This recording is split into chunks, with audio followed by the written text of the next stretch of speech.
Ladies and gentlemen, hello and welcome to the Grade Cricketers review of Day 3 from Vizag, India versus England, second test. A unique review in the sense that, and I know what everyone's thinking, the boys have never reviewed a day's play when England has to chase a record score in the fourth innings. That's right, they need 399 runs when they were sent in. They were basically there for the fourth innings. Now it's down to 332. Yes, Pez is here solo. Look, it's been a big day. No more, no less. Nothing more needs to be said. It's going to be a short review. Let's kick it off. Look, India wanted to bat big. And got to say, didn't really happen for the boys, but they were bailed out by somebody who needed runs deluxe. Shubman Gill, 104 from 147. Let me know in the comments that I won't read. Cricket deliveries, essentially getting India to a position where, they should win the game. And yet, as much as I want to sledge the absolute shit out of England, you got to ask yourselves, are they going to do something that goes against the grain of the truth of Test cricket? The answer is no. The answer is no because India has Jasprit Bumrah, they've got Ravi Ashwin, they've got Kuldeep Yadav, they've got world-class bowlers who should be able to knock a team over in the fourth innings. And yet, you worry. A couple of words on Shubman Gill. Needed this knock. I won't ever profess to know what it's like to live in India, to try and make it in cricket in India, to be at the whim of public sentiment within India. A couple of months ago, before he got dengue fever, Shubman Gill literally was the anointed next king after Virat Kohli. It feels like a couple of months later and, scores that haven't befitted that responsibility. Is he going to keep his spot when Virat comes back? It's got to be tough, but he makes 100 and a resilient 100. I know he had a little bit of luck. It was a kind of 100 that you want to see from Shubman, not so much rooted in class and like extravagance, but just test match runs. 104 out of a score of 255 for India. That really, really matters. He'll probably make more extravagant, flamboyant hundreds down the track. It's a wonderful face to look at. It's beautiful skin. But this is a kind of grit that builds a profile for Gillette ads. So very, very happy for Shubman there. Nice partnership with Axar Patel. Everybody else, though, don't know. And dare I say, solo here, unencumbered by the restrictive and corporate affairs conscious Ian Higgins. ROHIT, SHARMA. Are we talking? Are we talking? I'm not. I'm just asking the question. I'm actually not talking about it. But look, it does get a seed from a guy who's 41, bowling amazingly.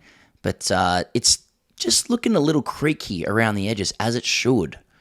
I don't know. Guy's getting old these days, and I'm sure he'll prove me wrong. But it just feels like an airy, sort of open, flimsy team, India, without VK there. Nevertheless, Shubman Gill stood up today and gave India, enough. Imagine if you had someone to bounce off.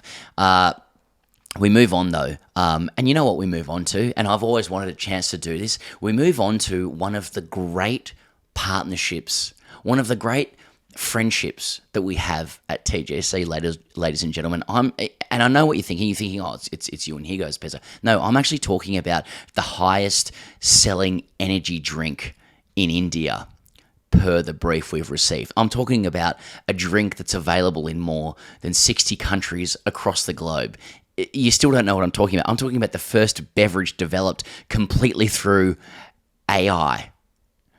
And now available in India in 3 flavors: apple, watermelon, and classic. I know that's your favorite flavor, classic. Globally, almost 40 variants. 40 variants of this flavor. And the newest variant is AI. It gives you power like hell. Roll the clip, Charlie. Did you think that your talent would leave you today when it was all up to you? All you need is a little spark to go like hell. Hell Energy. Anyway, India get 399 ahead. England comes into bat and they start knocking off those runs. And then Ashwin takes a wicket. He gets Duckett. Duckett attempting, it doesn't look like a sweep shot, but he has 10, so maybe that is one of them. And you think, okay, well, the guy who scored 196 in the last game should come in and make 50. But no, they send in their new Nighthawk, Rian Ahmed, who goes about his business, and good luck to the young man. But you're sort of thinking, Ollie Pope, maybe he could be 50 not, but no. Let's see what you guys have to say. Let's see what you have to say, ladies and gentlemen. Going to hashtag AskTGC, I asked myself, well, I really did. I asked myself the question, soliciting your questions for the review. James Moyle says, G'day, James.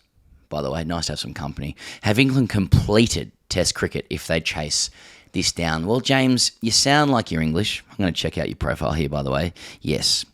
Cricket history in Aldershot Town FC. Views not my own. Thanks, James. You've saved yourself for some from some corporate litigation there if you say something racist. And you also have a picture of yourself overlooking the balcony at the Oval, it seems, with headbands on supporting Stuart Broad. James, I know you'd like me to say that you've completed Test cricket if the team once again pulls off something mercurial. You have a long way to go as a nation to do that. Nevertheless, if you do so, I won't admit it, but between you and I will be deeply admiring of the effort. I haven't ruled it out, which I think is a compliment, and I will be fearful of the visit of your team to our shores in a few years when our team will be 50 years old on average. But no, you won't have completed Test cricket. There's another picture of Jasprit Bumrah where people are questioning the hyperextension. That's incorrect to do so. Rubes writes in and says, is it ridiculous for me to have hope in England? It's a much more sort of reasonable question. Is it wrong to hope they could fall short this time just so I'm not eternally expecting Headingley 2019 type performances? And then he writes 5-0 F off. Not even going the full swear word there.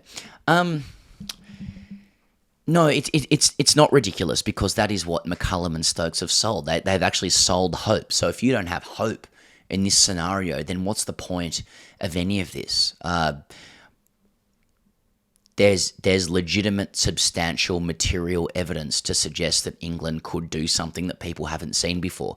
That is the MO of the team. Now, while I sit on the fence on the question, if it doesn't happen tomorrow night when I get my offsider back, not to be confused with Pat Cummins' nickname, we will tear in, as is our want and need, and the unfairness of the internet. But Rubes, you got to hope all the way, brother. That's how this works. Works. If England goes 2-0 up, and I can't believe I'm talking about that, given you need 332 runs in the fourth innings in India, I don't know what else to say other than that's cat pigeons on the field and off, socially, economically, geopolitically, religiously, spiritually. So if there's a chance of that, you've got to have hope, because if England wins this game, you, Rubes, and James from fucking Aldershot Town, like everybody else, you are watching the shit out of every single internet production you have ever seen, which is what we all aim to do, which we all aspire to do with our teams winning games of cricket. So fair play to McCullum and Stokes for selling that. Me personally, I've still got my I still think the blue chip stock, that the conservative investment is Bumrah and Ashwin, and to a lesser extent Kuldeep Yadav. But sometimes you got to go crypto. England is very, very crypto. I'm not bullish on crypto at the moment, but it's still an investment, and there are still wins there. A couple of official ASKTGCs as well. This is from Dashmeet Singh 9679. In case you're worried about the who that actually was from Dashmeet Singh. Can we name this as Jizzball because of Jaiswal and Jasprit Bumrah?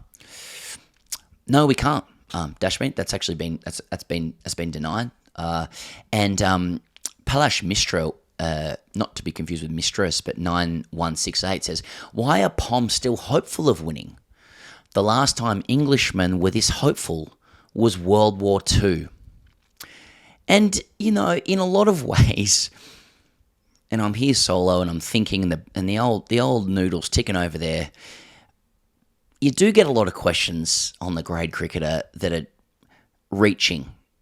There's a reach going on, then there's a cultural crossover.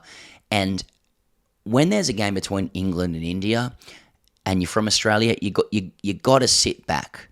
But you could really untangle that question. Is Palash Mishra saying that, the only time English men were, rightfully hopeful was World War II? Is he saying that since then the nation of England, let's say Britain, if you're sort of talking about the Olympics, have not had any reason to be hopeful? And then you wonder about the Indian side of things there. I mean, it's not like India has been pulling off close victories of late either. I don't think they've got the scent of winning, which is why it's great to watch as a neutral, But you're going to be upset whoever wins from Australia. Hey, I know it's been a different show. We all just trying our best out here. This is TGC signing off. I hope this review covered every single thing that you wanted it to and more, and I hope it annoyed everybody with full freight and also made the same number of people happy as happens on the internet. It's very late here. We're just ticking past midnight. We will see you, both of us, Higgins and I, for day 4. At the end of day 4, we will have a winner between England and India. Like I said, I'm blue chip stocks. It's always worked for me. Test cricket's always worked for me that way. But, sometimes crypto is a good investment. Until tomorrow, cheers.